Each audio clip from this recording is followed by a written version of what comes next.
الحمد لله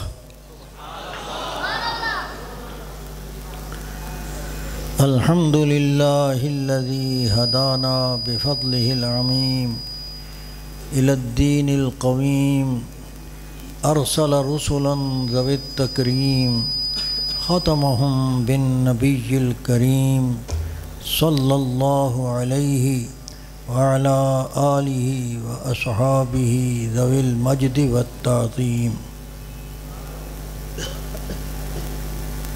أما بعد فأعوذ بالله من الشيطان الرجيم بسم الله الرحمن الرحيم إن الدين عند الله الإسلام وقال تعالى ومن يبتغ غير الإسلام دينا فلن يقبل منه وهو في الآخرة من الخاسرين وقال سيدنا رسول الله صلى الله عليه وسلم الدين النصيحة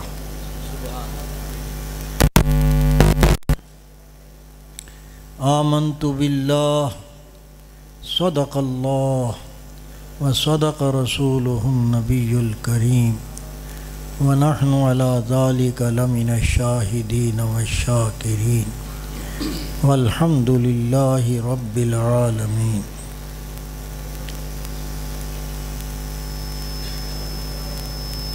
میں اس جگہ پر جو بیٹھا ہوں میں اپنی حیثیت جانتا ہوں تو میں سمجھتا ہوں کہ میں ان حضرات کو سبق سنانے کے لیے بیٹھا ہوں اور ڈر رہا ہوں کہ سبھی کہیں سبق میں غلطی نہ ہو اور مجھے شرمندہ نہ ہونا پڑے.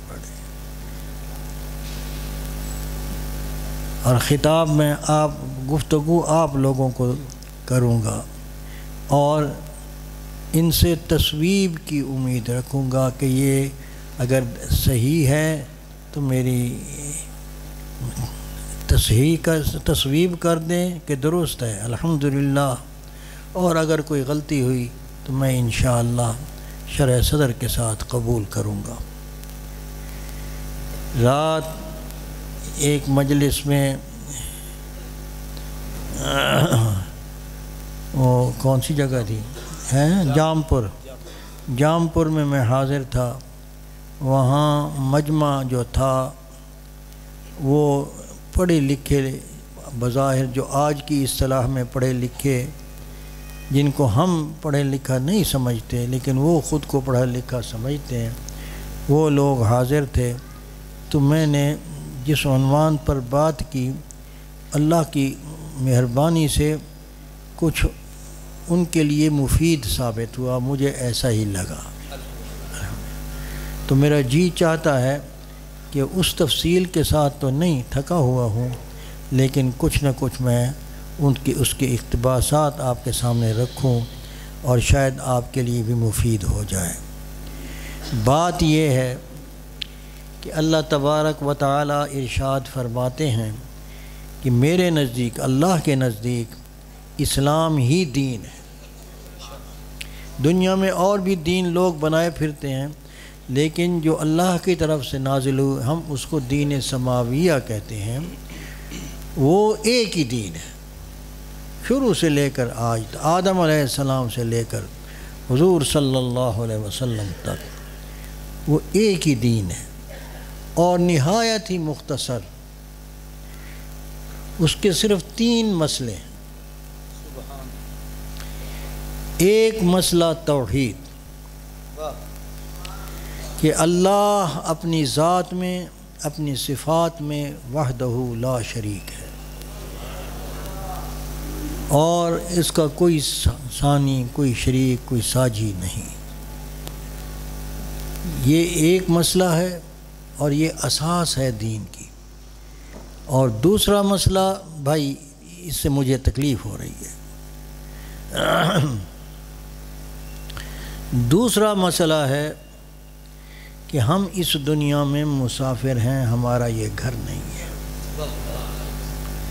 ہم یہاں کوئی خاص ڈیوٹی ادا کرنے کے لیے اللہ کی طرف بھیجے گئے۔ اگر وہ اس میں ہم کامیاب ہوں، یہ ایک امتحان کی شکل ہے۔ اگر کامیاب ہو کر گئے تو ہمارے لیے جنت ہے، وہ ٹھکانہ جہاں ہمارے بابا سیدنا حضرت آدم علیہ السلام کو رکھا گیا تھا، اماں حوا کو رکھا گیا تھا، اور پھر کسی بھول کی وجہ سے انہیں وہاں سے آنا پڑا۔ لیکن چونکہ یہ مقدر یہی تھا، امر تکوین میں یہی تھا، اور اللہ نے جو تعارف فرشتوں سے پہلے کرایا تھا وہ آدمی کا، وہ یہی کرایا کہ وَإِذْ قَالَ رَبُّكَ لِلْمَلَائِكَةِ إِنِّي جَاعِلٌ فِي الْأَرْضِ خلیفہ، کہ یاد کرنے کے قابل ہے وہ وقت جب تیرے رب نے آدمی کا ڈھانچہ بنانے، جسم بنانے کے لیے جب سب میٹیریل خام مال اکٹھا کیا تو فرشتوں سے اپنا ارادہ ظاہر کیا کہ میں زمین میں اپنا نائب بھیجنے والا ہوں۔ تو زمین میں ہمیں ذمہ داری سونپی جانے والی تھی، تو اس لیے وہاں رکھ کر اس مقام کی گویا کشش اور دلچسپی اللہ پاک نے فطرت انسانی میں ڈالی، تاکہ یہ وہاں کی کشش میں یہاں رہ کر درست کام کریں اور میرے پاس آئیں تو یہ نعمت ان کو ملے۔ تو وہ مقدر تھا، انسان نے آنا تھا۔ تو اس سلسلے میں جو دوسرا مسئلہ ہے وہ یہی ہے کہ ہم یہاں مسافر ہیں، کچھ وقت کے لیے آئے ہیں، اللہ کی طرف سے آئے ہیں، پھر وہاں چلے جائیں گے۔ یہاں پر جو کیا ہے، اچھا کیا اس کی جزا ملے گی، جو برا کیا اس کی سزا ملے گی، وہ امتحان ہمیں دینا ہے۔ یہ دوسرا مسئلہ ہے۔ تیسرا جو دین سماوی کا، آسمانی مذہب کا جو مسئلہ ہے وہ یہ ہے کہ اللہ نے انسان کو چلتے وقت، وہاں سے اتارتے وقت ایک وعدہ کیا تھا اللہ نے انسان سے کہ میں زمین پر تمہیں بھیج رہا ہوں، تم جاؤ، پھر میری طرف سے جو جو ہدایت آئے اس ہدایت کے مطابق جو زندگی گزار کر آئے گا اس کو دنیا میں بھی امن ملے گا، برزخ میں بھی امن ملے گا، اور قیامت میں اور ہمیشہ کے لیے اس امن کے اندر وہ رہے گا۔ اور جو اس ہدایت کے مطابق نہ چلا اس کو سزا ملے گی، وہ ہمیشہ جہنم میں رہے گا۔ تو وہ ہدایت کیسے آئے گی؟ وہ ہدایت کیسے آئے گی؟ کس طرح ہمیں پتہ؟ ہم نے اپنے اللہ کو دیکھا نہیں، نہ دیکھنے کی صلاحیت نہ استعداد اللہ نے رکھی ہے، تو ہمیں کیسے پتہ چلے کہ میرا رب مجھ سے یہ چاہتا ہے اور اس کے مطابق میں زندگی گزاروں تو مجھے انعام ملے گا؟ تو اللہ نے اس کے لیے نبوت کا منصب ایک بتایا کہ ہم ہی میں سے خاص انسانوں کو چن کر اللہ نے ان کو بذریعہ فرشتہ یا بظاہر راست وحی کے ذریعے سے اللہ پاک نے ان کو وہ ہدایت نامے بھیجے، وقتاً فوقتاً، ضرورت حسب وعدہ۔ اور اس پر ایمان لانا کہ جو اللہ کی طرف سے بھیجا جائے نبی اور وہ یہ کہے کہ میں اللہ کا بھیجا ہوا نبی ہوں، تو اللہ نے کچھ علامات ہمیں بتائیں۔ وہ کیا؟ وہ یہ کہ ہر نبی سچا ہوتا ہے، نبوت کی بنیاد صداقت اور دیانت پر ہوتی ہے، نبوت کی بنیاد صداقت اور دیانت پر ہوتی ہے، اور ہر نبی جو بھی آیا تاریخ یہ بتاتی ہے، چاہے اس کے ماننے والے ہوں چاہے اس کے منکر ہوں، لیکن ان کے اخلاق، ان کے نسب، ان کے کردار، ان کی صداقت، ان کی دیانت پر کسی نے کوئی حرف نہیں اٹھایا، کوئی داغ نہیں۔ ہر نبی سچا ہے، امین ہے، اور اپنے وقت میں جو تبلیغ اس نے کی وہ اللہ کی طرف سے تھی، سچی تھی۔ جو ان پر ایمان لایا وہ کامیاب ہوا، جو ایمان نہ لایا، منکر ہوا، وہ اپنی سزا پائے گا۔ یہ اور ہمارے پیغمبر صلی اللہ علیہ وسلم نے بتایا کہ ایسے 1,24,000 کم و بیش پیغمبر آئے اور سب میں یہ قدر مشترک تھی۔ تیسری قدر مشترک نبی کی پہچان میں یہ کہ ہر نبی اپنے سے پہلے کی تصدیق کرتا ہے اور اپنے سے ما بعد والے کے لیے بشیر ہوتا ہے، اس کے لیے اس کی بشارت دیتا ہے، اپنے سے پہلے کا مصدق ہوتا ہے۔ اور حضور صلی اللہ علیہ وسلم تک جتنے بھی انبیاء آئے سب نے ایسا ہی کیا، اور الحمدللہ اس اعتبار سے دین سماوی کے جو بنیادی اصول ہیں 3، یعنی توحید، نبوت، رسالت اور آخرت پر ایمان، حیات ما بعد الموت پر ایمان، الحمدللہ اس اصول پر 1,24,000 پیغمبروں کی امتوں میں سے اس وقت دنیا میں یہ ایک ہی امت ہے جو اپنے اصل دین پر قائم ہے۔ الحمدللہ اپنے اصل دین پر قائم ہے۔ توحید کا وہ صحیح تصور جو تمام انبیاء نے دیا ہے، الحمدللہ امت مسلمہ میں جو تصور، جو عقیدہ رائج ہے وہ بالکل اسی کے موافق ہے۔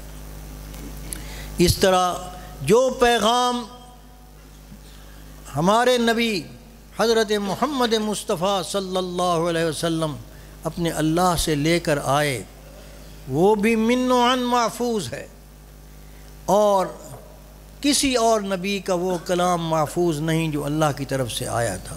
تو اس اعتبار سے بھی ہمارے اندر یہ اس امت محمدیہ کی خصوصیت میں سے ہے کہ ان کے پاس صحیح پیغام جو اللہ کی طرف سے آیا ہے وہ موجود ہے۔ سابقہ حکومت کے دوران ایک وزیر تھے، ان کا بیان ہے کہ ہمارا ایک وفد اٹلی گیا، وہاں پر پوپ سے ملاقات کرائی گئی۔ پوپ سے ملاقات کے وقت سوال و جواب، اس نے کوئی تقریر وغیرہ کی ہوگی، تو وہاں کا رواج ہے کہ پھر سوال و جواب کی ایک نشست ہوتی ہے۔ تو سوال و جواب کی نشست میں لوگوں نے مختلف سوالات اس سے کیے، تو وہ فرماتے ہیں کہ میں نے بھی ایک سوال کیا۔ میں نے یہ سوال کیا کہ ہمیں یہ بتایا گیا ہے اور ہم یہ باور بھی کرتے ہیں کہ عیسائی مذہب میں مذہبی قیادت جو ہے وہ پوپ کو حاصل ہے، اور عیسائی مذہب کے متعلق جو وقت کا پوپ ہوتا ہے وہ سمجھا جاتا ہے کہ وہ عیسائی مذہب کے متعلق سب سے زیادہ بڑا عالم ہوتا ہے۔ کیا یہ درست ہے؟ تو اس نے کہا آپ درست کہہ رہے ہیں، آپ کی معلومات درست ہیں، ہونا ایسے ہی چاہیے۔ پھر وہ کہتے ہیں میں نے عرض کی میرا ایک سوال یہ ہے کہ میں آپ سے ساری کتاب کے متعلق، انجیل کے متعلق نہیں پوچھتا، میں انجیل کے کسی ایک باب کے متعلق نہیں پوچھتا، میں انجیل کے کسی باب کے ایک صفحے کے متعلق نہیں پوچھتا، میں کسی صفحے کی ایک سطر کے متعلق نہیں پوچھتا، میں ایک جملے کی ایک کلمے کے متعلق پوچھتا ہوں۔ کیا یقین کے ساتھ آپ کہہ سکتے ہیں، یہ دعویٰ کر سکتے ہیں، اور اگر قسم بھی کھانی پڑے تو کھا سکتے ہیں کہ یہ حضرت عیسیٰ علیہ السلام کے منہ سے نکلا ہوا لفظ ہے؟ کیا یہ حضرت عیسیٰ علیہ السلام کے منہ سے نکلا ہوا لفظ ہے جو اس کو منزل میں ملہم من اللہ ہے؟ تو اس نے گردن جھکائی، تھوڑی دیر خاموش رہے، شاید کچھ سوچا ہوگا، پھر کہتا ہے کہ میں آپ کے اس سوال کا جواب نہیں دے سکتا، میرے پاس ایسا کوئی چیز نہیں ہے، میں یقین سے نہیں کہہ سکتا۔ تو وہ کہتے ہیں کہ میں نے ان سے کہا، اللہ اکبر، میں کسی عالم کے بارے میں نہیں کہتا، میں کسی بڑے آدمی کے بارے میں نہیں کہتا، میں مسلمانوں کے 10 سال سے لے کر 12-13 سال کی عمر کے بچوں کی تعداد لاکھوں میں نہیں تو ہزاروں میں بتا سکتا ہوں، اور آپ کے سامنے پیش کر سکتا ہوں کہ جو اول سے لے کر اخیر تک سارا قرآن بغیر قرآن کو دیکھے ہوئے سنا دیں، اور وہ اس یقین کے ساتھ سنیں، قسم بھی کھا سکے ہر مسلمان کہ یہ رسول اللہ صلی اللہ علیہ وسلم پر نازل شدہ جو کلام تھا یہ وہی کلام ہے۔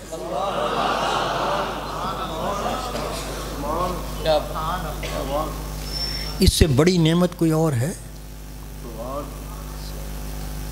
میرا سوال یہ ہے آپ سے، اپنے آپ سے بھی ہے، آپ سے بھی ہے، کہ اتنی بڑی فضیلتیں ہو کر قرآن کے ہم حامل، سنت محمدیہ کے ہم حامل، اور یقین کے ساتھ ہم ایمان بھی رکھتے ہیں، لیکن ہمارا ایمان، ہمارے ایمان میں وہ تاثیر کیوں نہیں رہی جو تاثیر کے قرآن اور حدیث قرآن حضور سے پڑھتے وقت اور آپ کے ارشادات سنتے وقت صحابہ کرام پر ہوئی، اور وہ صحابہ، وہ عرب قوم جو گمراہی کی اتھاہ گہرائی میں گری ہوئی تھیں، یوں ہی قرآن اور سنت کا نور ان کے سینوں میں گیا، وہ خیر الخلائق بعد الانبیاء کے لقب کے سرفراز فرمائے۔ وہ کیوں نہیں ہوتی؟ حالانکہ حضور کا فرمان ہے صلی اللہ علیہ وسلم کہ جس چیز سے میری امت کا پہلا حصہ ثمرہ ہے، اس چیز میں یہ تاثیر ہے کہ اس کا آخری فرد بھی اسی سے ہی ثمرے گا۔ بس فرق کیا ہے؟ ہمارے ایمان اور صحابہ کے ایمان میں فرق کیا ہے؟ حالانکہ جب یہ بھی یقین ہے کہ باعتبار مومن بھی کے، یعنی جن جن چیزوں پر ایمان لانا ضروری ہے، ان سب چیزوں پر جیسے صحابہ کا ایمان تھا ہمارا ایمان بھی وہی ہے، پھر تاثیر کیوں نہیں ہوتی؟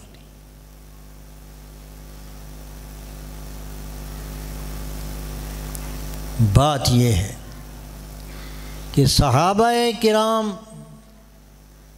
رضوان اللہ تعالی علیہم اجمعین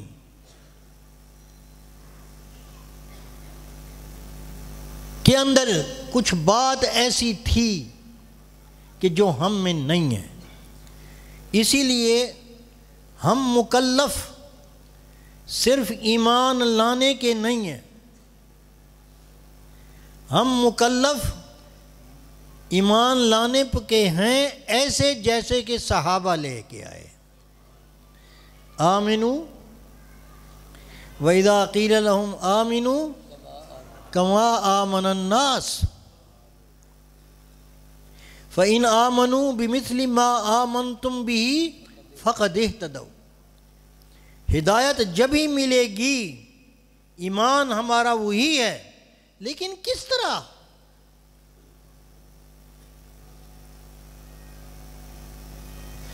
اور خود صحابہ میں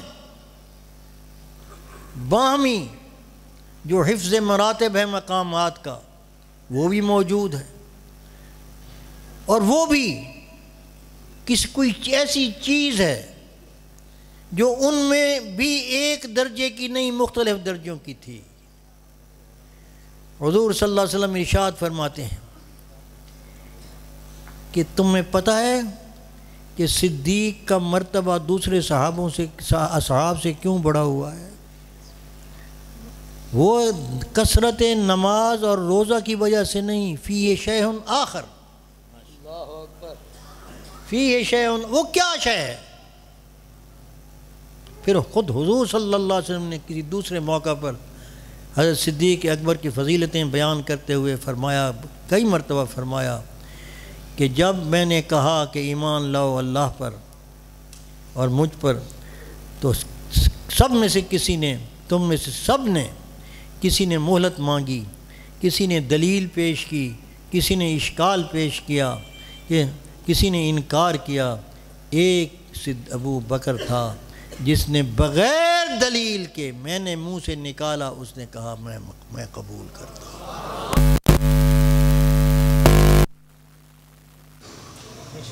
میں قبول کرتا ہوں۔ اور جب قبول کیا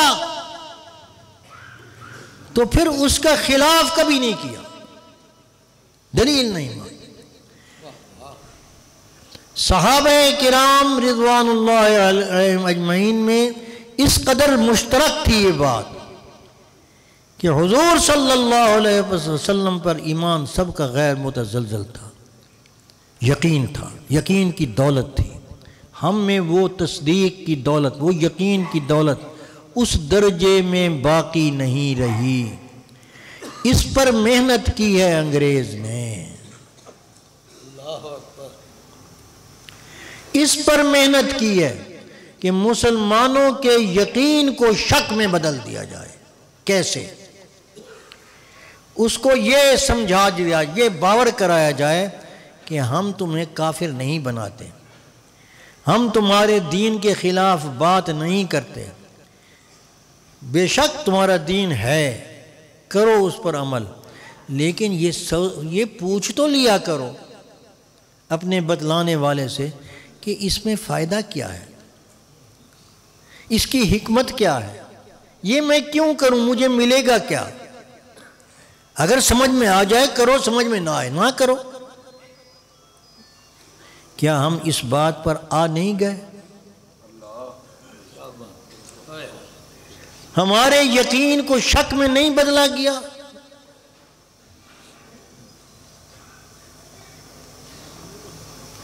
حالانکہ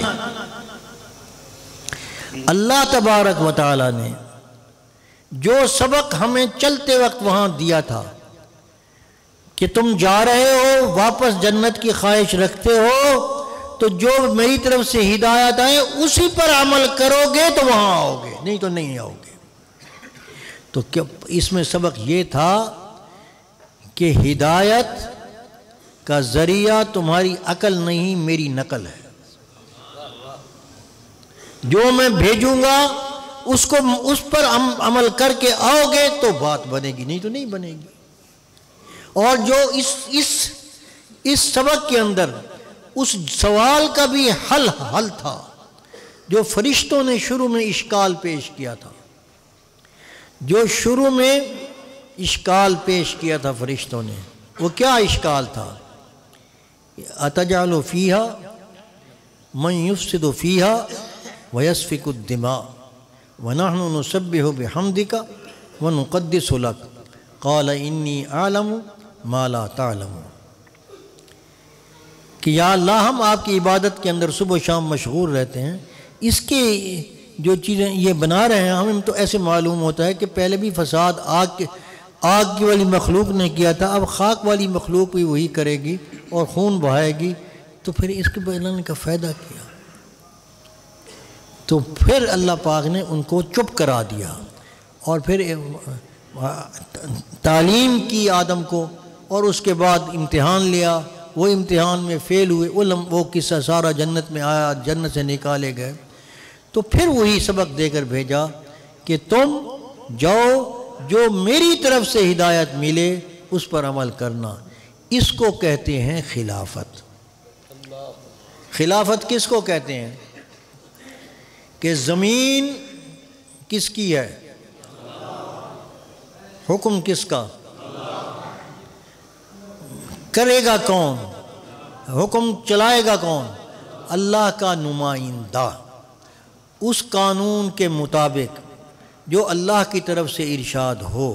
گویا قانون سازی کا حق خلافت میں اللہ کے پاس ہے، کسی اور کے پاس نہیں ہے، اور اس کے پیغمبر بھی پابند ہیں، خود جو صاحب وحی ہے وہ بھی پابند ہے۔ ارشاد ہوتا ہے ثم جعلناک علی شریعۃ من الامر فاتبعها ولا تتبع اهواء الذین لا یعلمون انہم لن یغنوا عنک من اللہ شیئا وَإِذَا تُتْلَى عَلَيْهِمْ آيَاتُنَا بَيِّنَاتٍ قَالَ الَّذِينَ لَا يَرْجُونَ لِقَاءَنَا ائْتِ بِقُرْآنٍ غَيْرِ هَذَا أَوْ بَدِّلْهُ قُلْ مَا يَكُونُ لِي أَنْ أُبَدِّلَهُ مِنْ تِلْقَاءِ نَفْسِي إِنْ أَتَّبِعُ إِلَّا مَا يُوحَى إِلَيَّ إِنِّي أَخَافُ إِنْ عَصَيْتُ رَبِّي عَذَابَ يَوْمٍ عَظِيمٍ۔ یہ پیغمبر کہہ رہے ہیں۔ گویا اگر دنیا کا انتظام اس طریقے کے مطابق چلایا جائے، اس حکم کے مطابق جو اللہ کی طرف سے پیغام آئے، تو زمین میں کوئی فساد نہیں ہوگا، اور عمل کرنے والا اگر فرد عمل کرے گا تو وہ مامون رہے گا ہر خوف سے، ہر غم سے، دنیا میں، برزخ میں، آخرت میں، اور آخرت کی نعمتیں پانے کے بعد زوال نعمت سے بھی مامون رہے گا، اتنا انعام ملے گا، امن کا وہ درجہ اس کو نصیب ہوگا۔ اور اگر خود رائی سے کام لے گا تو پھر جو انجام ابلیس کا ہوا، جو انجام جنوں کا ہوا، ہمارا بھی وہی ہوگا۔ اور اس وقت مصیبت یہ ہے کہ مسلمان اپنے مقام کو پہچان نہیں رہا۔ ہمیں خلیفہ بنا کر بھیجا نمبر 1، اور خلافت کے احکام کے بھیجنے کے لیے انبیاء کو ذریعہ بنایا گیا، ان کو عصمت دی گئی، گناہ سے پاک رکھا گیا، اور گناہ سے پاک تاکہ وحی پر یقین ہو، پاک رکھ کر گویا نبوت کے سائے میں خلافت کا نظام چلتا رہا۔ اور نبوت میں کوئی نبی ایک دوسرے کا مخالف نہیں، شریعتیں مختلف رہیں لیکن دین ایک ہی رہا۔ شریعتیں ہیں روز و شب گزارنے کے طریقے، وہ ہر موسم، ہر زمانے، ہر طبیعت کے لوگوں کے مختلف، اللہ نے اس کے مطابق کتابیں، احکام بھیجے، وقتی احکام تھے۔ لیکن ایک نظام میں دیکھو، 3 اصطلاحات کو سمجھیں، خلافت وہ میں نے عرض کر دی، نبوت وہ بھی عرض کر دی، اب ایک ختم نبوت کا منصب ہے، اس کو بھی سمجھیں، اور ان تینوں کا باہمی ربط کیا ہے۔ خلافت اصل مقصود ہے دنیا کا نظم و نسق چلانے کے لیے، اور نجات انسان کی اس کے مطابق زندگی گزارنے پر ہے، اور نبوت ذریعہ ہے احکام الہی کے پہنچنے کا۔ وہ کبھی وہ خود عمل کر کے دکھاتے ہیں، وہ خلیفہ وہ خود ہوتے ہیں، کبھی ان کے ماتحت خلافت چلتی ہے۔ حضرت داؤد علیہ السلام، حضرت سلیمان علیہ السلام خلیفہ تھے۔ یا داؤد انا جعلناک خلیفۃ فی الارض فاحکم بین الناس بالحق ولا تتبع الہوی فیضلک عن سبیل اللہ۔ اور ختم نبوت کیا ہے، اب اس کو سمجھیں۔ ختم نبوت کیا ہے؟ کیا صرف اس چیز کا نام ہے کہ باقی آپ سے پہلے اور آپ آخری تھے اس لیے آپ خاتم النبیین ہیں؟ زمانے یعنی یہ نہیں کہ آپ تاخر زمانی کی وجہ سے اس کی کوئی اور اہمیت نہیں۔ ایک حدیث نقل کی ہے حضرت مولانا بدر المحدثین حضرت شیخ بدر عالم صاحب رحمۃ اللہ تعالی علیہ نے فرمایا، حضور صلی اللہ علیہ وسلم نے، حضرت انس رضی اللہ تعالیٰ عنہ راوی ہیں، اور دینمی کا حوالہ دیا ہے، اور کنز العمال کا حوالہ دیا ہے۔ فرمایا کہ حضور فرماتے ہیں کہ جب مجھے معراج پر لے جایا گیا اور میں انتہائی قرب کے مقام پر پہنچا، قاب قوسین او ادنیٰ، تو اللہ پاک نے مجھے خطاب فرمایا اور مجھے فرمایا یا حبیبی یا محمد صلی اللہ علیہ وسلم، میرا نام لے کر فرمایا یا حبیبی یا محمد۔ میں نے عرض کیا لبیک یا رب، لبیک یا رب۔ تو حضور نے اللہ تبارک و تعالی نے فرمایا کہ اے محمد، اگر میں تجھ کو آخری نبی بنا لوں تجھ پر گرانی تو نہیں گزرے گی؟ میں نے کہا نہیں میرے اللہ، نہیں۔ فرمایا اچھا، میں نے وہاں لفظ آخری نبی، میں نے تجھے آخری نبی بنایا۔ پھر فرمایا کہ یا حبیبی یا محمد۔ میں نے عرض کیا لبیک یا رب۔ فرمایا کہ اگر میں تیری امت کو آخری امت بنا دوں تو تیری امت پر یہ میرا حکم گراں تو نہیں گزرے گا؟ تو میں نے عرض کی کہ نہیں میرے اللہ، کیوں گراں گزرے گا؟ فرمایا اچھا جاؤ، اپنی امت کو میرا سلام کہو اور ان سے کہو کہ میں نے ان کو آخری امت بنایا۔ یہ معراج پر یہ ارشاد فرمانا، جب نماز اور بڑے راز کی باتیں ہوئیں، اس امر فرمانا اور یہ انداز گفتگو اور سلام بھیج کر یہ کہنا، یہ کیا غمازی کرتا ہے کہ کوئی معمولی منصب ہے؟ یہ کوئی خاص منصب ہے؟ وہ کیا ہے؟ یہ فقیر عرض کرتا ہے، آپ غور کریں، جو بھی فضیلتیں اس امت کو حاصل ہوئیں، اس امت کی قسمت میں آئیں، وہ صرف اسی منصب ختم نبوت کی برکت کی وجہ سے آئیں۔ کیوں؟ حضور صلی اللہ علیہ وسلم تک تمام انبیاء کا نوعی مسلک یہی تھا کہ اپنے سے پہلے کی تصدیق اور بعد والے کی تبشیر، یہ ہر نبی کا مسلک نوعی تھا۔ حضور صلی اللہ علیہ وسلم نے اس مسلک کے پہلے حصے کی پیروی کی، تصدیق فرمائی سب کی، لیکن بعد والے کی یہ خبر دی، نئی خبر دی کہ محل نبوت کا سارے نبی تعمیر کرتے رہے، ایک اینٹ کی گنجائش تھی، میں آیا، وہ میں آخری اینٹ ہوں محل۔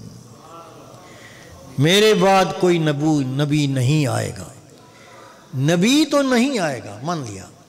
اور یہاں یہی دھوکہ دیتا ہے وہ خبیث قادیانی، جو بھی نبوت کا دروازہ کھولتا ہے، وہ کھولنے کی کوشش کرتا ہے، وہ یہی کہتا ہے کہ یہ تو ایک قسم کا عیب ہے کہ پہلی امتوں کے پہلے انبیاء کے بعد نبی آئے، اور یہ ہمارے سب سے افضل، لیکن اس کے بعد نبوت کا دروازہ بند ہو، یہ بات سمجھ میں نہیں آتی۔ باقی ایک دلیل تو بنتی ہے کچھ، لیکن بات یہ ہے کہ پہلے انبیاء تشریف لائے اور ان کی بعد بھی نبی آئے، مگر حضور صلی اللہ علیہ وسلم کے بعد نبوت کا دروازہ بند کیا گیا، تو اس اہتمام کے ساتھ کیا گیا کہ آپ کو ایسی شریعت عطا فرمائی گئی کہ آپ کے بعد کسی نبی کی ضرورت نہیں رہے گی۔ نبی کی ضرورت کب آتی ہے؟ جب پہلے نبی کی تعلیم مٹ جائے یا محرف ہو جائے، تبدیل ہو جائے، یا اس پر علم بالکل موقوف ہو جائے۔ ایسا حضور کی امت میں نہیں ہوگا صلی اللہ علیہ وسلم۔ ہر زمانے میں آپ کی تعلیم باقی رہے گی۔ کیوں؟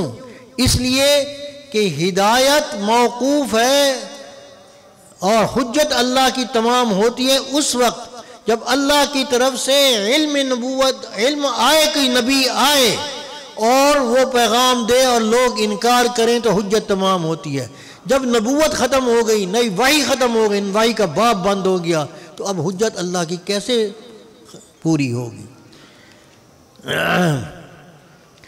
اللہ نے قرآن میں جہاں وحی کا ذکر فرمایا، یہ آیت جو حضرت امام بخاری رحمہ اللہ نے وہ بدء الوحی میں یہ نقل کی ہے، اِنَّا أَوْحَيْنَا إِلَيْكَ كَمَا أَوْحَيْنَا إِلَى نُوحٍ وَالنَّبِيِّينَ مِن بَعْدِهِ وَأَوْحَيْنَا إِلَى إِبْرَاهِيمَ وَإِسْمَاعِيلَ وَإِسْحَاقَ وَيَعْقُوبَ وَالْأَسْبَاطِ وَعِيسَى وَأَيُّوبَ وَيُونُسَ وَهَارُونَ وَسُلَيْمَانَ وَآتَيْنَا دَاوُودَ زَبُورًا وَرُسُلًا قَدْ قَصَصْنَاهُمْ إِلَيْكَ مِن قَبْلُ وَمِنْهُمْ مَن لَّمْ نَقْصُصْ عَلَيْكَ وَكَلَّمَ اللَّهُ مُوسَىٰ تَكْلِيمًا۔ یہاں کہنے کے بعد ابھی حضور کا ذکر نہیں آیا، حضور کے ذکر کے لیے انداز نے آپ نے آیا، رسلا مبشرین ومنذرین لئلا یکون للناس علی اللہ حجۃ بعد الرسل وکان اللہ عزیزا حکیما۔ یہ ارشاد کرنے کے بعد فرمایا لیکن اللہ یشہد بما انزل الیک انزلہ بعلمہ والملائکۃ یشہدون وکفی باللہ شہیدا، کہ جو ہم نے آپ پر علم نازل کیا ہے وہ باقی رہے گا، میں گواہی دیتا ہوں، میرے فرشتے گواہی دیتے ہیں اور سب لوگ گواہی دیتے ہیں۔ کیوں؟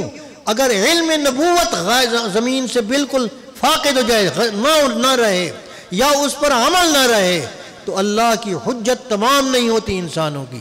اسی لیے اصل مسئلہ میں عرض کر رہا تھا کہ دین، اصل دین تو توحید ہے، لیکن توحید کے انکار پر عذاب نہیں آیا، عذاب کا عنوان جو آیا ہے وہ تکذیب الرسل پر آیا ہے۔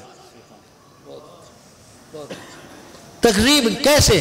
یہ نہیں فرمایا کہ انہوں نے شرک کیا میں نے عذاب دیا، یہ براہ راست نہیں فرمایا، گو وجہ یہی تھی کہ انبیاء کی تعلیم کا بنیادی محور توحید کی تعلیم تھی، اور جنہوں نے انکار کیا وہ اتمام حجت کے بعد ہوا، تو انبیاء کے واسطے سے چونکہ اتمام حجت ہوا لہذا عذاب اس وقت آیا، وَمَا كُنَّا مُعَذِّبِينَ حَتَّى نَبْعَثَ رَسُولًا، جب تک رسول نہیں آئے اور ان کی تکذیب نہیں ہوئی اس وقت تک عذاب نہیں آیا۔ آپ دیکھیں جتنے بھی انبیاء کی امتوں پر عذاب آیا ہے، عاد اور سمود پر عنوان یہی ہے، کذبت قوم نوح المرسلین، کذبت عاد المرسلین، کذبت ثمود المرسلین، کذبت قوم لوط المرسلین، کذب اصحاب الایکۃ المرسلین۔ تکذیب پر یعنی کسی نبی کے جھٹلانے پر عذاب آیا ہے، کیونکہ یہ اللہ کی دلیل کو جھٹلانا ہے، اس کے بعد پوری حجت پوری ہو جاتی ہے اور عذاب آتا ہے۔ میرے دوستو، میں یہ لمبی تمہید کیوں باندھی کہ ختم نبوت کی اہمیت ہمیں اجاگر ہو۔ ختم نبوت ہمیں ملی، ختم نبوت عنوان ہے تکمیل دین کا، یعنی جیسے ہم کہتے ہیں کہ بچے نے قرآن ختم کر لیا، کیا مطلب؟ اس نے مکمل کر لیا، تو تکمیل قرآن کو عنوان دیتے ہیں ختم قرآن کا۔ ایسے ہی تکمیل دین کو عنوان ملا ہے ختم نبوت کا، یعنی نئی نبوت نہیں آئے گی۔ کیوں؟ اس لیے کہ پہلی نبوت کو اب دوام حاصل ہو گیا ہے، استمرار حاصل ہو گیا، اور اس امت کی فضیلت کیا ہے جس پر وجہ سے اللہ کا سلام آیا، وہ وجہ یہی سمجھ میں آتی ہے کہ وہ یہ کہ پہلے نبوت کی حفاظت کرتے تھے کون؟ انبیاء۔ پہلی امتیں اپنے نبی کی کتابوں کی حفاظت نہیں کر سکے، اس امت کے ذمے لگی، اللہ نے کہا کہ میں حفاظت کروں گا اور کام لوں گا ان سے، اور ان سے کام لیا، اور 1450 برس تک تعلیم قرآن کا ایک حرف نہیں بدلا اور نہ بدلے گا۔ ہاں یہ ہے کہ قرب اٹھا لیا جائے گا، یہ نہیں کہ گم ہو جائے، ایسا نہیں ہوگا۔ تو اس کی حفاظت کی کس نے کی؟ یہ اللہ کی سنت ہے۔ وَمَا يَعْلَمُ جُنُودَ رَبِّكَ إِلَّا هُوَ وَمَا هِيَ إِلَّا ذِكْرَى لِلْبَشَرِ۔ اللہ کے لشکر بہت ہیں، جب چاہتے ہیں، اللہ کا یہ بھی کہ جب چاہتے ہیں تو سب سے طاقتور ترین دشمن کو اپنی ضعیف ترین مخلوق سے مروا ڈالتے ہیں۔ نمرود کو مروایا مچھر سے کہ نہیں؟ اور ابو جہل کو مروایا بچوں سے کہ نہیں؟ اور سب سے پاکیزہ ترین اعلیٰ ترین مخلوق کی حفاظت کرا دیتے ہیں. ان اوہن البیوت لبیت العنکبوت. مکڑی کے جالے سے، کبوتری کے انڈے سے. اللہ ہے نا، تو ہماری کوئی حیثیت نہیں، لیکن اللہ نے اس امت کے علماء میں ایک شرف رکھا ہے. ان میں کمزوریاں آئی ہیں، ان میں کمزوریاں ہیں، لیکن وہ کمزوری جو وراثت نبوی سے محروم کر دے وہ ان میں نہیں رکھی گئی. وہ کون سی ہے؟ وہ تحریف وحی ہے. وہ تحریف وحی ہے. یہ بیماری یہود کے علماء میں تھی، ان میں نہیں ہے. چنانچہ جہاں بھی قرآن میں علماء کی تعریف آئی ہے، تعارف آیا ہے، وہاں کثرت معلومات کی بنا پر نہیں آیا، بلکہ بعض اعمال صالحہ کی بنا کو بنیاد بنا کر ان کی فضیلت بیان کی گئی ہے. انما یخشی اللہ من عبادہ العلماء. اب خشیت کی وجہ سے فضیلت کا بیان آ رہا ہے، اور خشیت یہ عمل ہے، علم نہیں. آگے چلیں. امن ہوا قانت آناء اللیل ساجدا وقائما یحذر الآخرۃ ویرجو رحمت ربی قل هل یستوی الذین یعلمون یا یعملون ہے. مجھے یہی اشکال لگا کرتا تھا کہ ہونا یعملون چاہیے تھا، لیکن بعد میں سمجھ آئی کہ نہیں، علم کی حقیقت بتلانا چاہتے ہیں. علم معتبر عند اللہ، علم بڑی چیز ہے، کثرت معلومات بھی بڑی چیز ہے، لیکن یہ بتلانا یہ چاہتے ہیں کہ معتبر عند اللہ وہی علم ہے جو عالم اس علم کے مقتضا پر عامل بھی ہو، تو اللہ کے ہاں معتبر ہے. رات کو اٹھنا، اللہ کا ڈر دل میں ہونا، سجدے کرنا، رکوع میں پڑھنا، رونا، گر گرانا، ڈرتے ڈرتے عبادت کرنا، دعا، یہ اعمال صالحہ، لیکن یہ اعمال ہیں جو مبنی ہے علم وحی پر.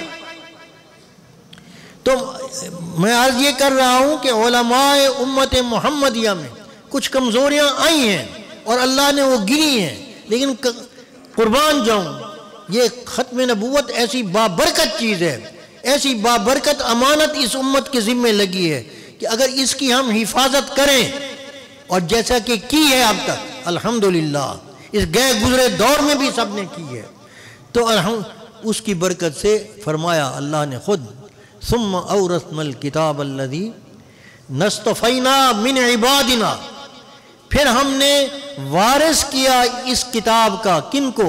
ان لوگوں کو جن کو ہم نے چنا. امت محمدیہ کے علماء مصطفیٰ ہیں، اللہ کی چیدہ مخلوق، چنے ہوئے مخلوق ہیں.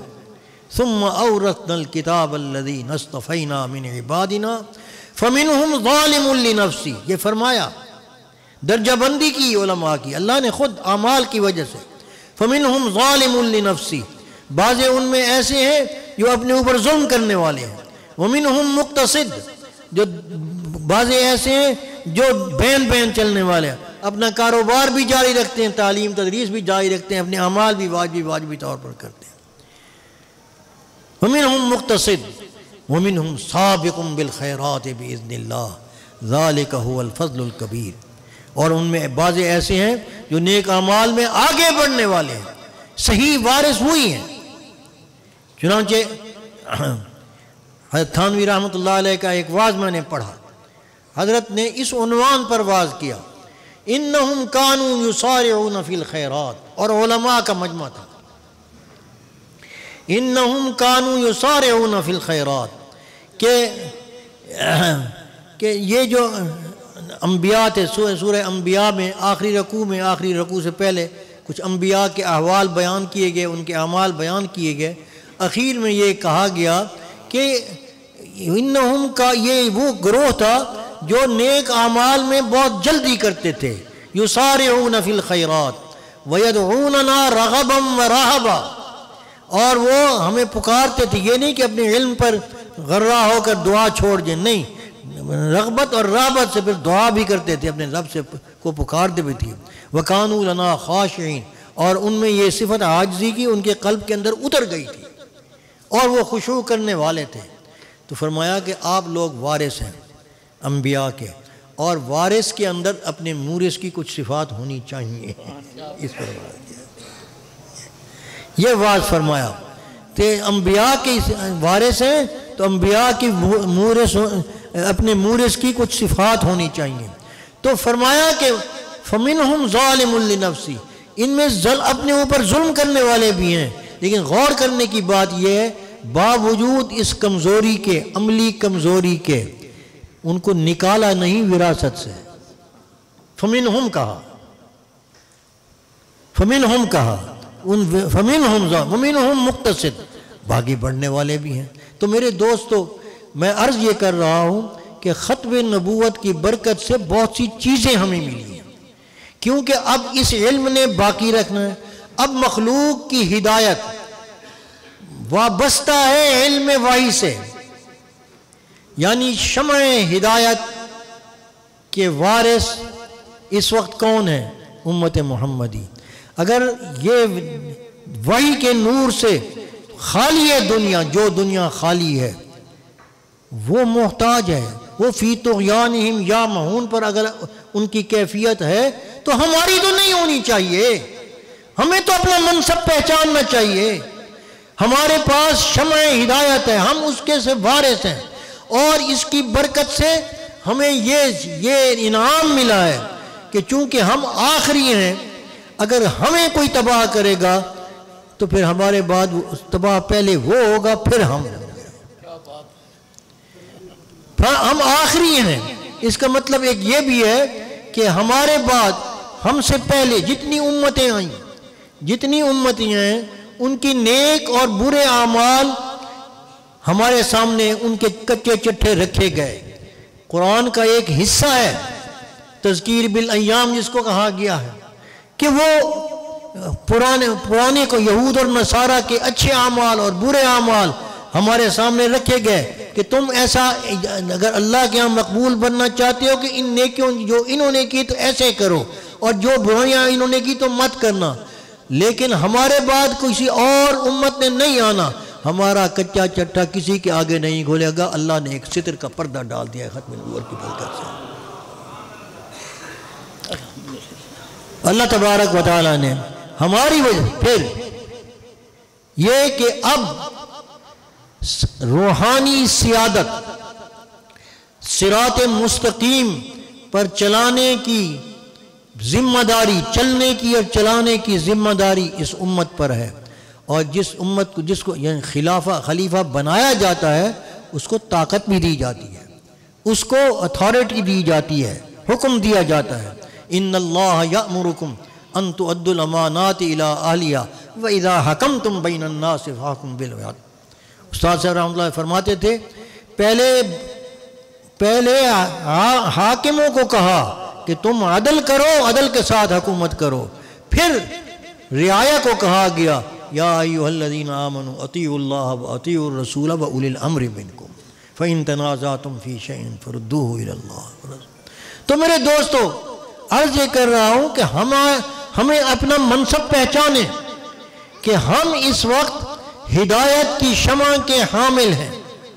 اگر اپنے نبی صلی اللہ علیہ وسلم کے دیے ہوئے علم پر ہم کار فرما ہوں گے تو دنیا ہدایت کے راستے پر آ سکتی ہے، اگر دنیا ہدایت کے راستے پر نہیں آتی تو اس کی ذمہ داری ہم پر بھی ہے، کیونکہ ہم نے ان کو مقتدا سمجھ لیا ہے، حالانکہ وہ ہمارے مقتدی ہیں۔ اس واقعے سے عبرت پکڑو کہ حضور صلی اللہ علیہ وسلم کے سامنے سیدنا عمر فاروق رضی اللہ تعالیٰ عنہ تورات کا نسخہ لے کر آتے ہیں، تورات کا نسخہ لے کر آتے ہیں، آپ کے ماتھے مبارک پر تیوری آتی ہے، صدیق اکبر پہچان جاتے ہیں، عرض کرتے ہیں کہ عمر تو دیکھ حضور کو تیری یہ بات پسند نہیں آ رہی، تو سیدنا فاروق اعظم فوراً متنبہ ہوتے ہیں اور پہلے یہ کہتے ہیں رضیت باللہ ربم وبالاسلام دینا وبمحمد صلی اللہ علیہ وسلم نبی و رسولہ، پھر کہتے ہیں یا رسول اللہ کیا یہ تورات منزل علی موسیٰ کلیم اللہ نہیں، یہ وہ تورات منزل من اللہ نہیں؟ آپ نے فرمایا بے شک ہے، بے شک ہے، شاید اس وقت نسخہ صحیح ہوگا، لیکن قسم ہے اس خدا کی جس کے قبضے میں میری جان ہے، اگر آج موسیٰ صاحب تورات بھی ہوتا تو تورات کو دیکھتا بھی نہیں، قرآن پڑھتا۔ میں یہ عرض کیا کرتا ہوں کہ جب حضرت عمر صرف ہاتھ میں دیکھ رہے ہیں تو اللہ کے رسول کو جواب میں یہ فرماتے ہیں کہ اگر پیغمبر بھی ہوتے موسیٰ کلیم اللہ جو بہت اولو العزم پیغمبروں میں سب سے اونچا درجے، حضور کے بعد اونچے درجے کے پیغمبر ہیں، قرآن کا کوئی سپارہ ان کے ذکر سے خالی نہیں، وَأَلْقَيْتُ عَلَيْكَ مُحَبَّةً مِّنِّي کا لقب ان کو ملا، فَاسْتَنَعْتُكَ لِنَفْسِي کا کہا، لیکن اس کے باوجود وہ فرماتے ہیں کہ اگر موسیٰ علیہ السلام بھی ہوتے تو وہ تورات کو چھوڑ کر قرآن پڑھتے۔ ہم کیا کر رہے ہیں؟ کتنی ہوشیاری، چالاکی اور بدماشی سے ہمارے تعلیم سے وحی کو نکال کر، وحی کی برکات کو نکال کر ہمیں ضلال مبین کے اندر دھکیل دیا گیا ہے۔ اللہ تبارک و تعالیٰ فرماتے ہیں لَقَدْ مَنَّ اللَّهُ عَلَى الْمُؤْمِنِينَ إِذْ بَعَثَ فِيهِمْ رَسُولًا مِّنْ أَنفُسِهِمْ يَتْلُو عَلَيْهِمْ آيَاتِهِ وَيُزَكِّيهِمْ وَيُعَلِّمُهُمُ الْكِتَابَ وَالْحِكْمَةَ۔ من وہ احسان ہوتا ہے جس کا کوئی بدل نہیں، احسان کا بدلہ احسان ہوتا ہے، هَلْ جَزَاءُ الْإِحْسَانِ إِلَّا الْإِحْسَانُ، لیکن من کا بدلہ کوئی بدلہ نہیں ہے۔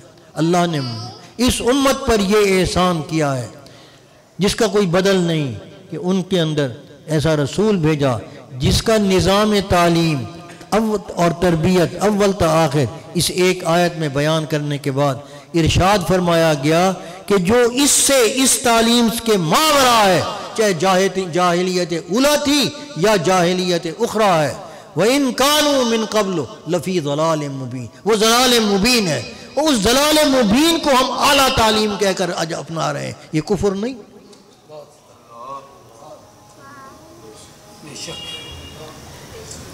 آپ نے کبھی غور نہیں فرمایا کہ رسول صلی اللہ علیہ وسلم اللہ کے دربار میں مقدمہ پیش کریں گے، وقال الرسول یا رب انہم اتخذوا هذا القرآن مہجورا، میری اس قوم نے قرآن کو چھوڑ دیا تھا۔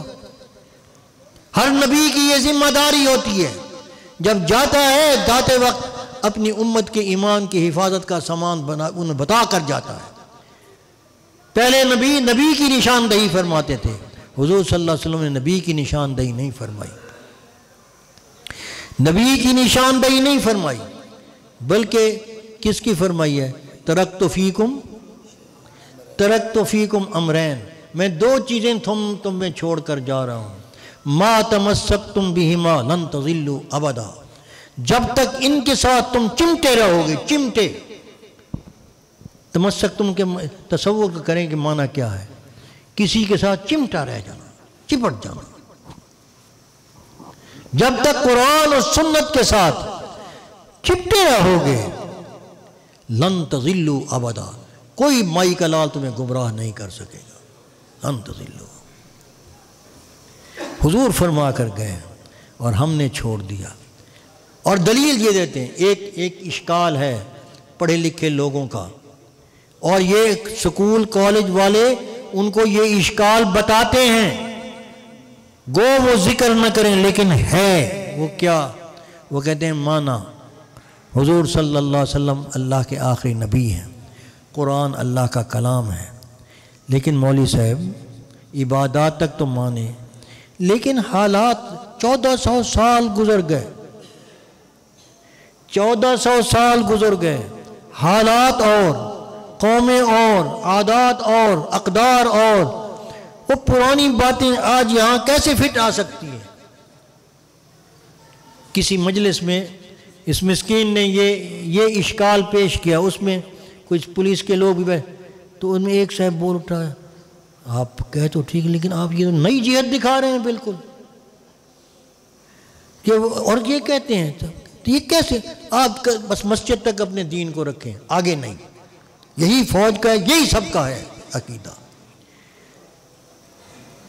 لیکن ان کو ایک بات ان کے ذہن میں نہیں آئی، اس کا جواب یہ ہے کہ اللہ نے حضور صلی اللہ علیہ وسلم کو جو وحی عطا فرمائی، جو معجزہ عطا فرمایا، وہ مخلوق نہیں، زمانے کا، مرور ایام کا اثر مخلوق پر ہوتا ہے، غیر مخلوق پر نہیں ہوتا۔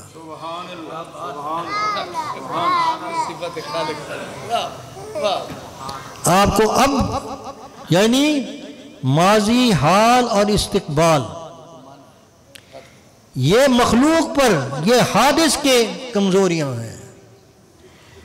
جو قدیم ہے، قرآن اللہ کا کلام ہے، بولو اس کو، اس ذہن کے ساتھ کہو، قرآن اللہ کا، یہ اللہ کا کلام ہے۔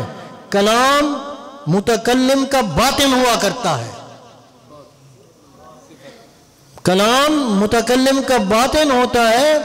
اور کلام کے بارے میں ایک جھگڑا آپ نے علماء سے سنا ہوگا، امام احمد رحمہ اللہ نے ایک جہاد کیا تھا کہ قرآن مخلوق نہیں، صفت ہے۔ کبھی سنا ہے نا علماء سے، قرآن مخلوق نہیں، قرآن صفت ہے، یہی ہے۔ اور صفت قدیم ہے، صفت اپنے موصوف کی طرح قدیم ہے، اور کلام یہ اللہ کی صفات ثمانیہ، جو وجودی صفات ہیں ان میں ایک یہ ہے، جو 8 وہ صفات ثمانیہ ہیں ان میں سے ایک صفت یہ ہے کہ کلام، جس طرح اللہ قدیم ہے اسی طرح کلام بھی قدیم ہے۔ جس طرح اللہ پر ماضی، حال اور مستقبل کا کوئی اثر نہیں، الآن کما کان اس کی شان ہے، جیسے تھے ویسے ہیں، ہوں گے، ایسے ہی اللہ کا کلام بھی ہے۔ اور اللہ کا علم بھی قدیم ہے، اور اللہ نے اپنے علم کے ساتھ اس کلام کو کلام بنا کر بھیجا ہے،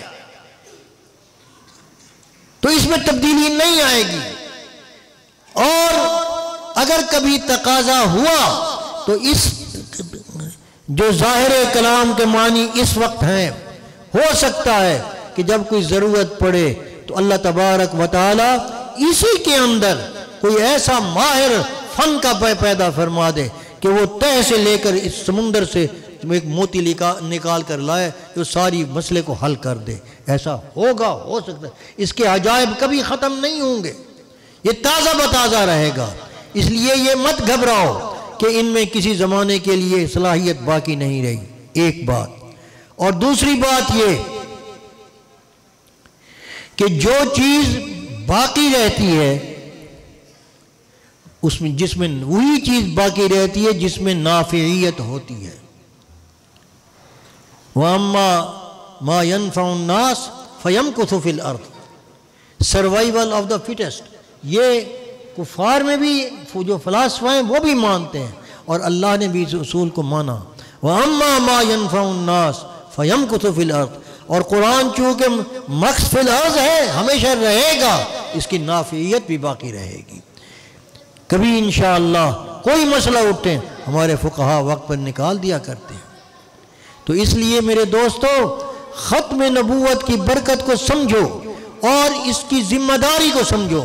اس نے جہاں ہمیں تمام امتوں سے فائق کر دیا، اس کی برکت سے ہمیں ایک اور انعام ملا ہے اور ملے گا۔ وہ کیا؟ قیامت کے دن مقام شہادت ہمیں ملے گا۔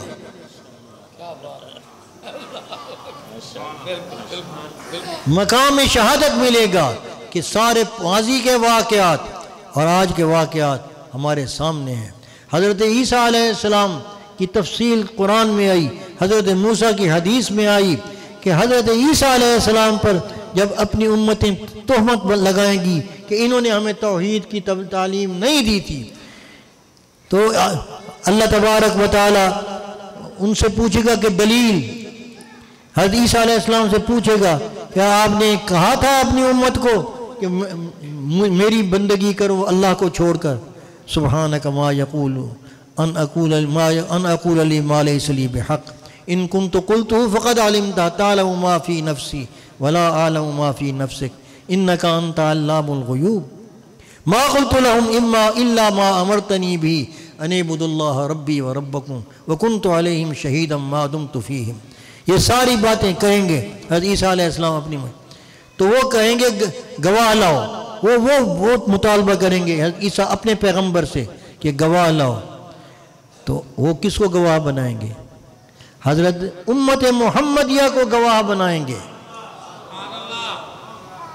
وہ پھر ان گواہ پر جرا کریں گے، ان کی گواہی پر جرا کریں گی امتیں، اور کہیں گی کہ یہ تو موجود ہی نہیں تھی اس وقت. واقعی ہم موجود نہیں تھے، یہ موجود نہیں تھی، یہ گواہ، یہ موقع کے گواہ نہیں ہیں. تو اللہ پھر پوچھے گا ان سے کہ موقع کے تم تھے نہیں، تم کیسے کہتی ہو؟ تم نے تو عیسیٰ علیہ السلام کا زمانہ پایا نہیں. تو امت کہے گی آپ نے ہمارے پاس ایک رسول بھیجا تھا جس نے ہمیں یہ تعلیم دی تھی کہ تمام پیغمبروں نے توحید کی تبلیغ کی ہے اور وہ سچے ہیں اور یہ جھوٹ بول رہے ہیں. تو اللہ تبارک و تعالی حضور سے پوچھیں گے کہ کیا تم نے ایسا کہا تھا؟ آپ ہمارے حق میں تصدیق کریں گے تو پھر ہماری گواہی پر عیسیٰ علیہ السلام کی جان چھوٹے گی. یہ فضیلت کیوں نصیب ہوئی؟ وَكَذَلِكَ جَعَلْنَاكُمْ أُمَّةً وَسَطًا لِتَكُونُوا شُهَدَاءَ عَلَى النَّاسِ وَيَكُونَ الرَّسُولُ عَلَيْكُمْ شَهِيدًا. یہ ایک انعام ملا. کتنے انعام ہمیں اس ختم نبوت کی برکت سے ملے. اللہ تبارک و تعالی ہمیں سمجھنے کی توفیق عطا فرمائے. اپنے اس منصب پر قائم رہیں. بس یاد رکھیں ایک بات، ہم سردار ہیں. ہاں ایک اور شرف بھی میں ذکر کر دوں، کسی وقت اللہ تبارک و تعالی بات کو کھول دیتے ہیں. حضرت موسیٰ علیہ السلام دعا کر رہے ہیں اپنی امت کے لیے. حضرت موسیٰ علیہ السلام کی ایک دعا اللہ نے قبول فرمائی کہ 70 مردے شہید زندہ ہو گئے. جو گواہ آپ لے کر وَاخْتَارَ مُوسَىٰ قَوْمَهُ 70 گواہ لے کر آئے دکھانے کے لیے، وہ ان پر تجلی پڑی، نیچے سے زلزلہ آیا، وہ مارے گئے، بھسم ہو گئے.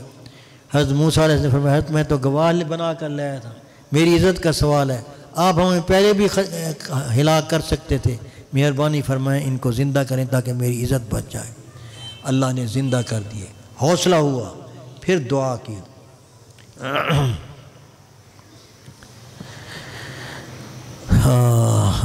کیا دیں، کیا آیت کیا ہے؟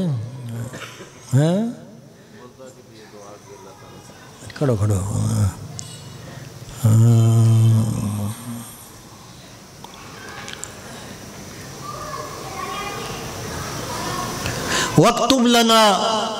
وَاكْتُبْ لَنَا فِي هَذِهِ الدُّنْيَا حَسَنَةً وَفِي الْآخِرَةِ حَسَنَةً إِنَّا هُدْنَا إِلَيْكَ قَالَ عَذَابِي أُصِيبُ بِهِ مَنْ أَشَاءُ وَرَحْمَتِي وَسِعَتْ كُلَّ شَيْءٍ فَسَأَكْتُبُهَا لِلَّذِينَ يَتَّقُونَ وَيُؤْتُونَ الزَّكَاةَ وَالَّذِينَ هُمْ بِآيَاتِنَا يُؤْمِنُونَ.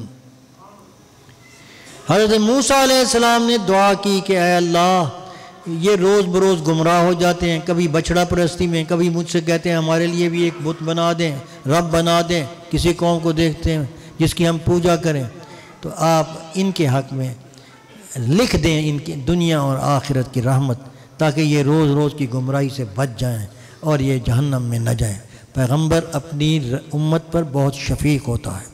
حضرت اس آیت پر حاشیہ لکھتے ہیں حضرت شاہ عبد القادر رحمۃ اللہ علیہ، چھوٹا سا حاشیہ، کہ اس دعا سے مقصود حضرت موسیٰ علیہ السلام کا یہ تھا کہ یوں میری امت کے لیے اگر یہ دعا قبول ہو جاتی ہے تو رحمت لکھی جائے گی، یہ گمراہی سے بچ جائے گی میری ساری امت، یہ فضیلت نمبر 1 بن جائے گی ہدایت میں۔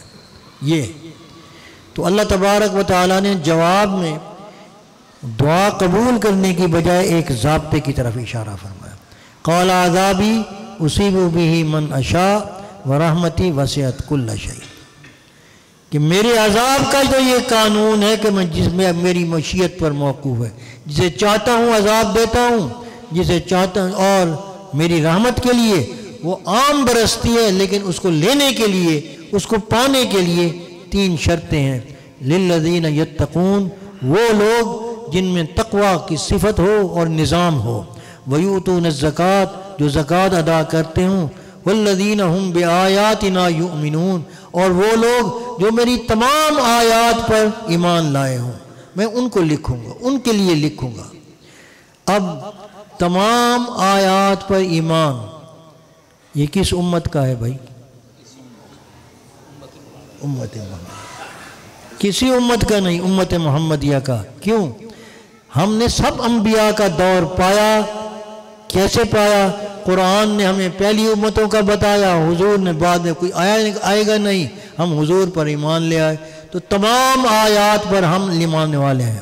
تو اللہ نے ان 3 صفات کی حامل اس امت کو بتا کر گویا یوں فرمایا کہ اگر تم چاہتے ہو کہ میں نشاندہی کر دوں وہ کون ہوں گے تو سن لو، الذین یتبعون الرسول النبی الامی الذی یجدونہ مکتوبا عندہم فی التوراۃ والانجیل یأمرہم بالمعروف وینہاہم عن المنکر ویحل لہم الطیبات ویحرم علیہم الخبائث وَيَضَعُ عَنْهُمْ إِصْرَهُمْ وَالْأَغْلَالَ الَّتِي كَانَتْ عَلَيْهِمْ فَالَّذِينَ آمَنُوا بِهِ وَعَزَّرُوهُ وَنَصَرُوهُ وَاتَّبَعُوا النُّورَ الَّذِي أُنزِلَ مَعَهُ أُولَٰئِكَ هُمُ الْمُفْلِحُونَ۔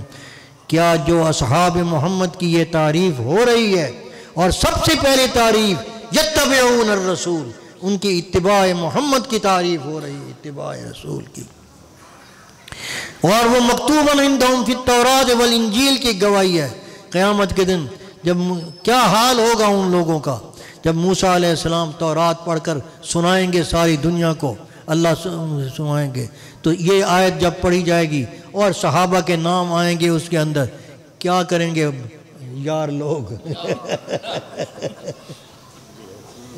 تو میرے دوستو، تو صحابہ کرام کی برکت کی اتباع اللہ نے پہلی کتابوں میں لکھی، اور بِآیاتنا یؤمنون کی شان ختم نبوت کی وجہ سے اس امت کو حاصل ہوئی، اور تمام انبیاء پر ایمان، یہ بھی ہماری خاصیت ہے۔ تو حضرت موسیٰ علیہ السلام اس آیت کے جواب میں کچھ تھوڑی سی غمگین بھی ہوئے ہوں گے، لیکن اللہ نے پھر ان کی تسلی کے لیے ایک دوسری نعمت اس امت کو اور عطا فرما دی، قُلْ يَا أَيُّهَا النَّاسِ انی رسول اللہ علیکم جمیعا۔ موسیٰ آپ پریشان نہ ہو، وہ امت جو ہوگی جس کے لیے میں رحمت لکھوں گا وہ کسی قومیت، خون یا کسی لسانیت کی بنیاد پر نہیں ہوگی، وہ ان کی نبوت، ان کی رسالت بعثت عامہ ہوگی،